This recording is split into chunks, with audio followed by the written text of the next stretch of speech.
Mini episode 996 of the FDH Lounge is brought to you by Sportsology, delivering unconventional columns and webcasts about sports, TV, music, movies, and more. Follow them on the web at sportsology.com. The FDH Lounge. You want to schedule your life around it.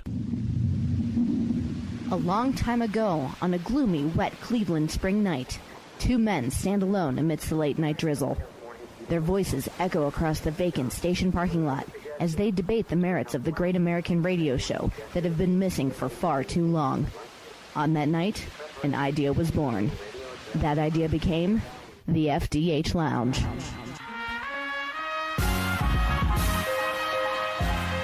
Welcome to the FDH Lounge. Hello, everyone. Welcome to FDH Lounge mini episode number 996. Have with us here today two of my favorite guys to break things down within the FDH Lounge, two of our favorite dignitaries, Steve Kallas and Joe Staszak. You can hear them, of course, on the Kallas Remarks podcast on a regular basis on the Sportsology Radio Network. Of course, Steve Kallas is wont to pop up from all kinds of different outlets, FAN in New York, SNY, etc. Good friend Joe Staszak from 97.5 The Fanatic in Philadelphia, where he has been kind enough to have me on to opine on a few things from time to time. So I'll start with you, Joe. Good to have you back on here, my man. Thank you so much for being here. Hey, great, Rick. It's always a pleasure, my friend.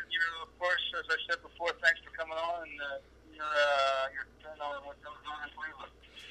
Well, I appreciate all the great thoughts there and the chance to come on and talk with you, whether it be on your show, whether it be on this show. It's always a pleasure, as it always is with Steve Kallas, one of our longest-running FDH Lounge dignitaries and somebody that I've spoken with on a great many subjects. Steve, great to have you on today, my man.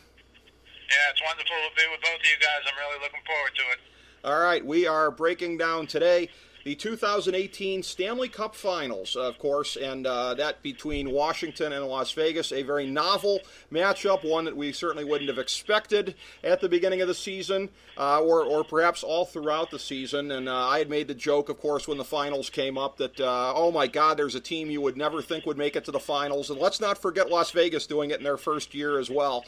So the way that it played out, of course, Washington got the last laugh on me for making that joke. And in a year where teams are snapping historic streaks, almost getting a little bit of a 2016 vibe going here, whether it be the Cubs, whether it be the Cavs, whether it be Leicester City, I believe, in the Premier League. 2016 was a year of breaking historic droughts. 2018 thus far, the Philadelphia Eagles, now the Washington Capitals. Joe, I'm going to guess that one of those certainly went over much better than the other one in the city of brotherly love. Well, the first one, yes. The first one went pretty well, as I recall, back in February. They're getting their rings tonight, by the way. All of the live here in Philadelphia. Getting their rings, final day of mandatory minicamp for Reds, and ready for July and the regular camp. The other one, it's funny that what the Flyers have done, particularly this year, I think they took care of them. They had a lot of hot stock, a lot of supposed to talk about, because the playoffs to me in the NHL are sensational. They're the best of the four, even though I love the other three playoff series, playoff systems that they have. But Steve knows this. I've been picking the Capitals, for, I can't even remember how long I've been picking them for. And this year, I almost said, you know what, I'm going to give up. I'm going to capitulate. But I went with them one more time, and just because I knew if I didn't pick them, they were going to make that run finally. So it doesn't matter if I picked them or not. It was a fabulous run by a team that just could never get over the hump. In the last 10 years, they couldn't get out of the first round 3 times, and out of the second round 6 times until this year. I mean, think about that. Think about every year getting into the playoffs and losing the first round 3 times, second round 6 times. Most of those to the Penguins, by the way. They took care of the Penguins on the road. They clinched the game on the road with Netsov's overtime goal. And I think their series that really, really, will stand the test of time is the Tampa series, because they had to go into Tampa and win a Game 7 after winning Game 6 at home in Braden Holtby, who arguably could have won the Conn Smythe Trophy at the end of 2-1 goals against average, sensational. Had probably one of the saves, all-time saves in NHL Stanley Cup Finals against Vegas. He shut the Lightning out in 2 games, and then it's a little disappointing if you're just a sports fan that you didn't see Vegas make it all the way, because that to me is like maybe the story of the year. If people around here like hockey more, I mean, that team basically, Marc-Andre Fleury and a bunch of guys you never heard of, all of a sudden one year make it to the finals. And they made a good run. They won game one, but again, and Steve, you mentioned this before, there are a couple plays in the series that really, if they went the other way, and this is why, this is a game of inches, it's a game of whatever, but Holtby makes that ridiculous save on Alex Tuck in game two. That could have been they could have gone on to win that game. That was under 2 minutes left. Vegas could have. They could have gone up 2-0. And James Neal in game four, this is a wide open net, about 5 minutes into the first period, and that game turned, went Washington's way. But I'm really happy for Alex Ovechkin. I thought that he really, did what most of the naysayers kept saying he couldn't do. He couldn't take a team and get them past the second round, could never win. But I think you can see by how much the emoting has gone on with Alex and how excited he has been to win the Stanley Cup and taking the cup to the ballpark and just going bananas. And I think he deserves it. You can give it to Kuznetsov for 5 more points. Give it to Holtby if you want. I think Ovechkin deserves it. I think he's also kind of like a lifetime achievement award. But I am happy for the Caps. First time they ever won a Stanley Cup Final game. First time they ever won a cup. Shut some Penguins fans up for a little while, and it's an impressive team. It's amazing how this team hasn't made it further with TJ Oshie, Kuznetsov, and Backstrom, and Carlson, and Ovechkin, and Holtby. It's a crime, but finally got it together. And I think that this year, if they didn't get it together, maybe they start breaking up the pieces and trying to go a different direction. But just an impressive run, and I'm really happy for Ovi. Well, it's funny, Joe, you say that, because in looking at it, I was talking about the similarities to 2016 with some of the teams breaking through after historic droughts, something that would be continuing along those same lines, as well as being Washington was sort of what you would call in fantasy sports a post-hype breakout, such as like Josh Hamilton was when he finally put his problems behind him and broke out as a great slugger. In terms of post-hype teams, Washington is basically that. So are my Cleveland Indians. So this gives me something to look ahead to here. In a year where the Indians' bullpen of greatness of the last couple of years is behind them, the outfield looks like warmed over sludge again. Hey, maybe the Capitals are proving that it's never too late. And as I pivot to you, Steve, there's a lot of different angles to be taken here in terms of that, in terms of, as Joe said, about Ovechkin. And a lot of people are comparing it to John Elway 20 years ago, because you've got kind of the same thing there of somebody, getting over the hump and showing that they can win the big one. 20 years since Washington had its only appearance in the finals. That took them a long time to get back.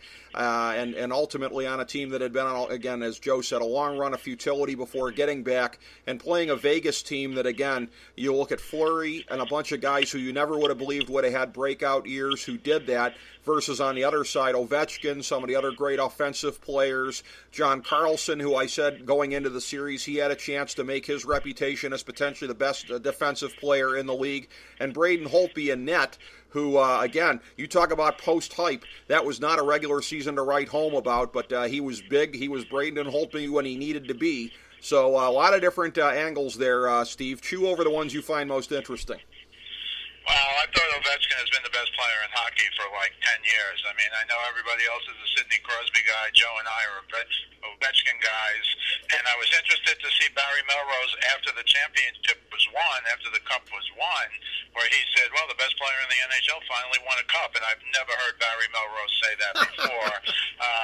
Everybody loves a winner, but he's been an incredible player. And the reason I would pick Ovechkin over Crosby is Ovechkin will give it out and he'll take it, just like anybody else on the ice. He's not a superstar when it comes to checking and being checked. And I think he's one of the great goal scorers of all time. He reminds me of Rocket Richard, and I've only seen tape of Rocket Richard, but he has that kind of mentality. His shot on the left side there on power plays is the most incredible single weapon. I don't know if I can call it a sky hook, but he's done that hundreds of times in his career, and I don't remember anyone else who has that signature shot left of the face-off circle, where when you get it to him, everybody knows it's going there, but it's still going in. In that respect, it is a little like a sky hook. But I will say a couple of things. I thought Holtby should have... I love Ovechkin, and I have no problems that he got it, but I think Holtby, don't forget the Conn Smythe Award is for the entire playoffs. Yes. And I give Joe Stays that credit. He did like Washington. I like Tampa Bay. I jumped off the Barry Trotz Ovechkin once Trotz got there and couldn't win. I was like, come on, how many times am I going to pick these guys? I had picked Tampa Bay a couple of years ago when Stamkos got hurt, so I went back to them this year. Thought they were in good shape.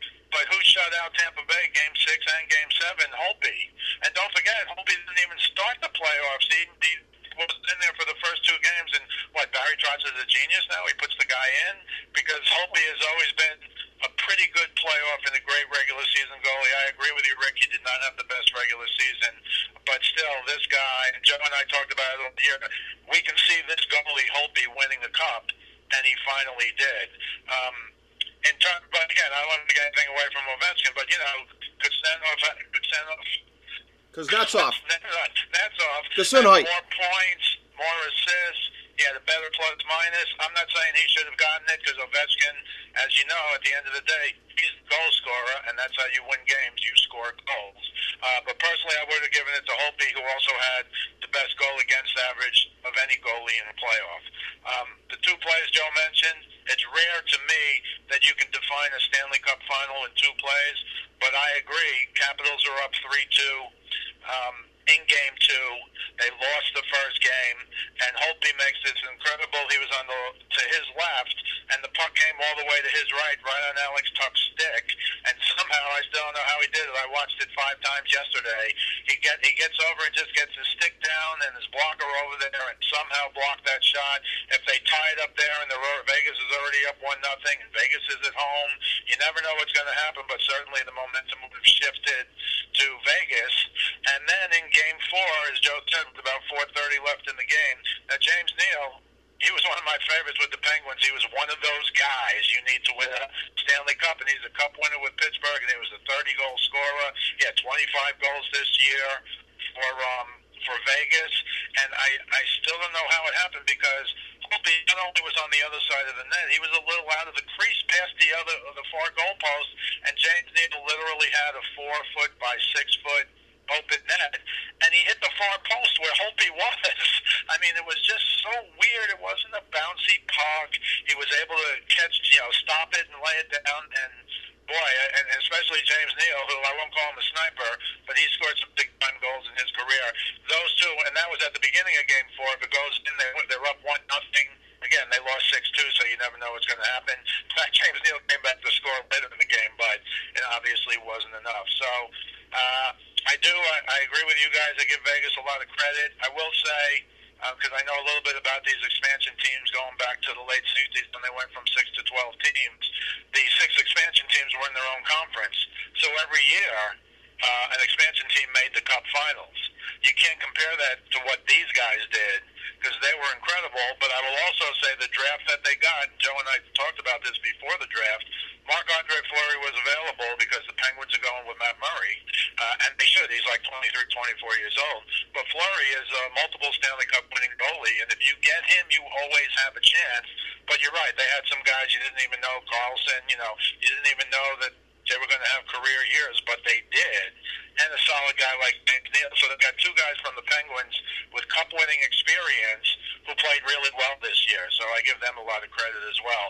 But all in all, I think Joe's right. The most overriding memory will be Ovechkin and just the emotion of finally winning one, which he totally deserves. Absolutely, and that outcry from all of Washington, which again hadn't won a championship since the Redskins back in the 91 season. So a big, long overdue burst from the point of view of all the D.C. fans out there, as in the finals, the Washington Monument triumphs over the Eiffel Tower, as it were. So, I have to say, my feel for these things, I've done pretty good in picking in the playoffs the last couple of years, except for this year. I was 7-8 in the series, and the last 4 times in the finals I've gotten it wrong. The last one I got right was Kings over Rangers in 2014, which you didn't have to be Nostradamus to see that one coming. So, sorry to hear that. To hear that. Yeah, it has constantly eluded me over a period of time these last couple of years. I thought Vegas was going to keep it going, and again, as you guys indicated, but for a bounce here or there, who knows how these things turn out. Alternate history is always one of my favorite fascinating topics. Any closing thoughts on this from you, Joe? I think now that they've gotten over the hump, I think that they're, kind of a team that will take that, parlay that, and not be that team afraid to win and, kind of question themselves and they get to the playoffs. God forbid they play the Penguins again. I think they're going to be more confident, more comfortable, and, being the champions, being the hunted, rather than the hunters. And, I could see them possibly winning a cup more or two. Very possibly. With that kind of talent, it can never be ruled out. What say you, Steve? Yeah, two things. I think we'd be remiss if we didn't talk about George McPhee, who drafted virtually all of the capital. Yep. I mean, he drafted Ovechkin, Kuznetsov. I mean, he was there for Backstrom. over 13 years, I think. And yet he flips around and gets hired to, essentially a team that hadn't even been formed yet. And look what he did. I wonder what his feelings were sitting up there. I'm sure he wanted Vegas to win, but there must have been some pride. And he really did structure that team as well as Vegas. So give him a lot of credit. And the other thing that I find fascinating, and I don't know why this is like this, maybe they thought like I did as opposed to like Joe Staszak thought, they didn't give Barry Trotz a contract. Now he wins the cup and he's a free agent, so he's going to make some real money. I assume they're going to bring him back, but it's going to be at a lot bigger number than if they had signed him before the season or last year for an extension. Again, very unusual in my experience to see coaches go into the season and this is their last season. So he didn't gamble on himself. Apparently they didn't offer one, but he's now hit the jackpot, and whatever they're going to pay him, it's going to be twice as much or more than they would have had to have paid him like a year ago. I've seen it in my own experience. It happened in 2016. Ty Lue bet on himself. He was offered a contract after he took over as head coach. He put it in a drawer. He said, let's revisit it after the championship. And that proved to be a very wise bet on himself. I'd say a higher percentage bet on himself than Barry Trotz made. Barry Trotz probably took more guts making that bet because of his own history in the playoffs and Ovechkin's history and everybody else's. But yeah, they got it done. And worth noting as well, I'll note this in closing, both general managers, not just McPhee, I am proud to say, much like my mom, Bowling Green State University Falcons. So the college of winners, as it were, with the Stanley Cup Finals here, guaranteed to have a Falcon on the cup either way, and that's how it ended up playing out. The Caps win the cup 4-1. I agree with you guys. May not be the last that we hear of them in June in years to come. But at any rate, a pleasure breaking it down with both of you. Thank you both for being here today. Thank you, everybody, for joining us for FDH Lounge mini episode number 996. As we bring the show to a close, we would like to extend our deepest gratitude to NBC, CBS, ABC, Fox, all Clear Channel affiliates, TNT, TBS, USA, UPN, Deadspin.com, YouTube.com, YTMND.com, MySpace.com, various blogs, Fox News, CNN, CNBC, MSNBC, IamBoard.com, Billboard.com, Google.com, ESPN, ESPN2, ESPN News, ESPN Classic, NBA TV, NFL Network, Sports Time Ohio, Athlon Magazine, Comedy Central, Cartoon Network, The Boomerang Channel, QVC, BET, The Spice Channel, Steno Notebooks, Manwich, Papermate Office Supplies, waitresses, strippers, bartenders, garbage men, janitors, microwave popcorn, the writers of The Office, Scrubs, Entourage, My Name is Earl, Oz, Metalocalypse and the Boondocks, Aquafina, and the periodic table of elements.